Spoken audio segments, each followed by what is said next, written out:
Nation, we're back for another edition of Laker TV. I'm Cassidy Mitchell. And I'm Brian Hale. And it's time to tell you what's new at Callaway this week.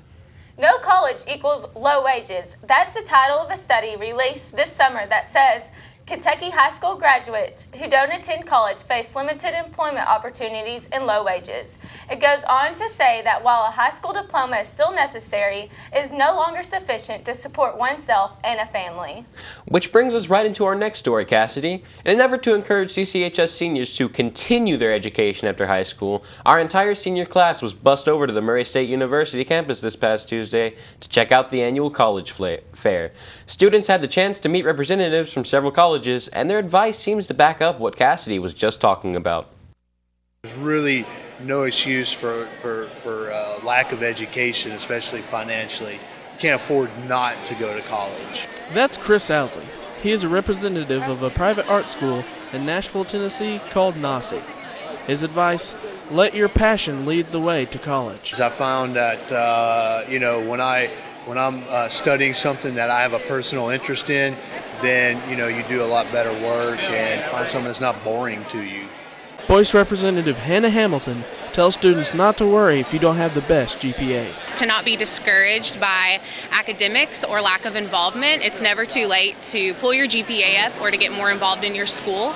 And lots of colleges you'll find can be really, really gracious with students who may have not done the best in high school. Darcy Mioza, spokesperson for Midway College, says that you can get scholarships if you try hard enough.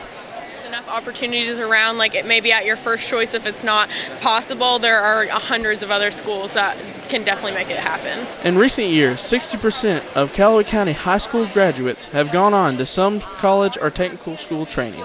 That means 40% of our students may be headed in the direction of limited opportunities and low wages. But hey, if you're still in high school, you have a chance to turn that around. For Laker TV, I'm Lucas Rack. For the guys that want to further their education, there's a first-generation scholarship for students that are the first in their family to attend college. The deadline for the scholarship is September 30th. You can check with the guidance office for more information. Meanwhile, several other Callaway students found themselves on the Murray State campus this week when some of our social studies classes attended Constitution Day. Reporter Sam Moorhead says that they were reminded how all of us are affected by this historic document. Our nation is founded on noble ideals and high ambitions, and these are written in glowing words in our Constitution. This Wednesday, students from Calloway County visited Murray State, where a celebration of this document proceeded with dissertations by numerous important people on our historic Constitution. Constitution Day commemorates the formation and signing of the U.S. Constitution by 39 brave men on September 17, 1787, recognizing all who were born in the U.S. or, by naturalization, have become citizens. To the people of Murray, this means a chance to celebrate our heritage and hope for a bright future. Today at CCHS, our faculty enjoyed a potluck luncheon where donations supported the Saddle Up for St. Jude's campaign, something that has become an annual tradition at Callaway. Almost everyone knows of someone who has somehow been affected by cancer, and recently, Keller Williams Realty here in Murray hosted a fundraiser for the St. Jude's Research Hospital to help find a cure for the devastating disease. This past Tuesday, Keller Williams Realty hosted a brown bag lunch fundraiser for St. Jude's Children's Hospital, and donations were also accepted. This is our first event that we've ever done, so we're very excited. This is the only time that we are going to be able to do it. However, we hope to do it again next year. We talked with Ryan Dawson, who attended the fundraiser. His daughter was once a cancer patient that is now in remission. It's an organization that we actually supported for several years before she became sick, never dreaming that we'd have to use it one day. So it's kind of, you look at it as paying it forward or as insurance. We also got the chance to talk to Miss Cheryl Roberts about the progress that was made with the fundraising.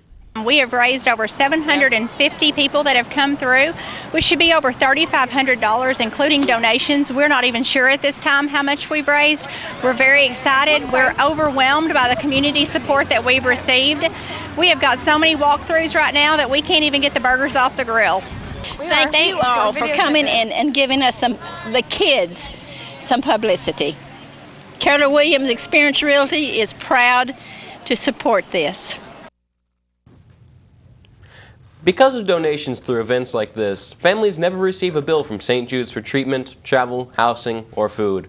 That's pretty comforting news when you've already got enough things to worry about with a child who has cancer. The Lakers soccer teams have had a busy schedule this week, topping it off with a rare victory over Graves County last night in boys action. The Lakers won 3-2 with a quick goal in the extra period. But that wasn't the only excitement this week in sports. Here's Josh Connor with this week's Lakers Sports Minute.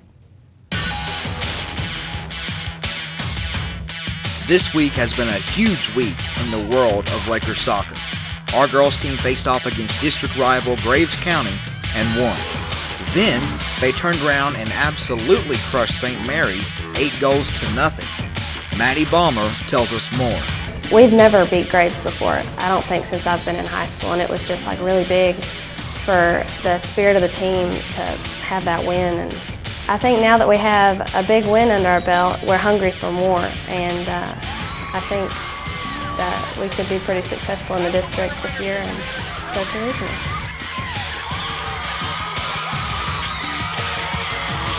Not only did the Laker girls step it up this week, but our boys team also crushed St. Mary 4-0, coming off a win against Murray last Saturday.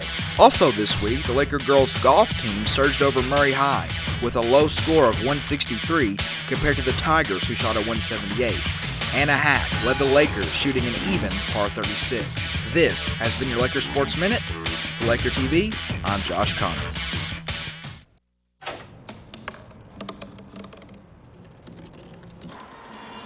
Everybody has a dream.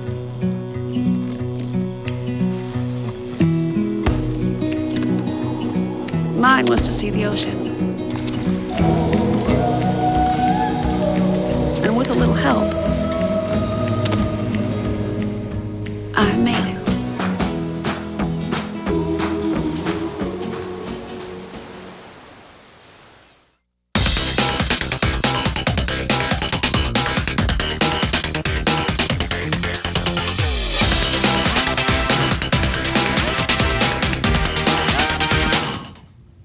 The Laker Review, the CCHS school newspaper, has been part of the high school as an award-winning program for many years, but never have they attempted something this big. We've got Kaylee Anderson standing by in the newspaper room. The Laker Review has been publishing newspapers here at the high school for almost 40 years, but this week's edition has a little twist.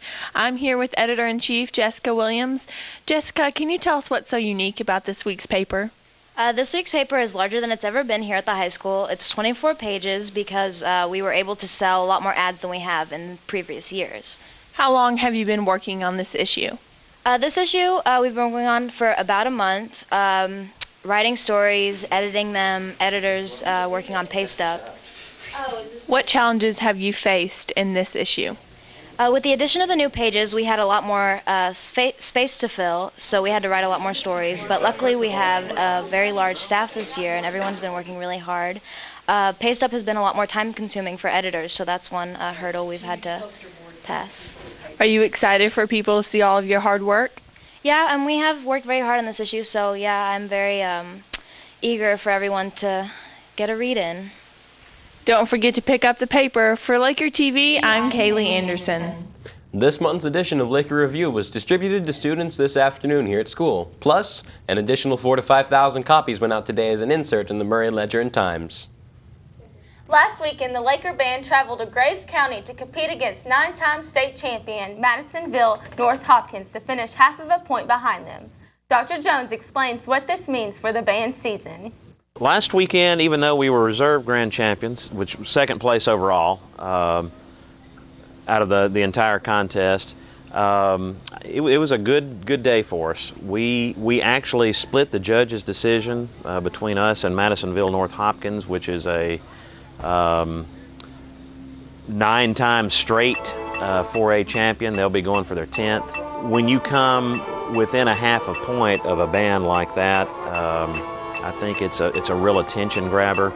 We won an overall marching performance. Two of the music performance judges had won us. One had us in first, one had Madisonville in first. So again, you're looking at, even though it's early, you're looking at a good indicator if we keep progressing of how the season is going to end up. The band's next competition is on September 27th in Jackson, Tennessee. We'd like to wish them the best of luck at that competition and hope that they continue to show their Laker Nation determination. Well, that's all for today on Laker TV. Good luck to the Laker football team as they take on Bullitt Central tomorrow at the McCracken County Bowl. By the way, that one kicks off at 4:30, and we'll see you guys next week right here with another edition of Laker TV.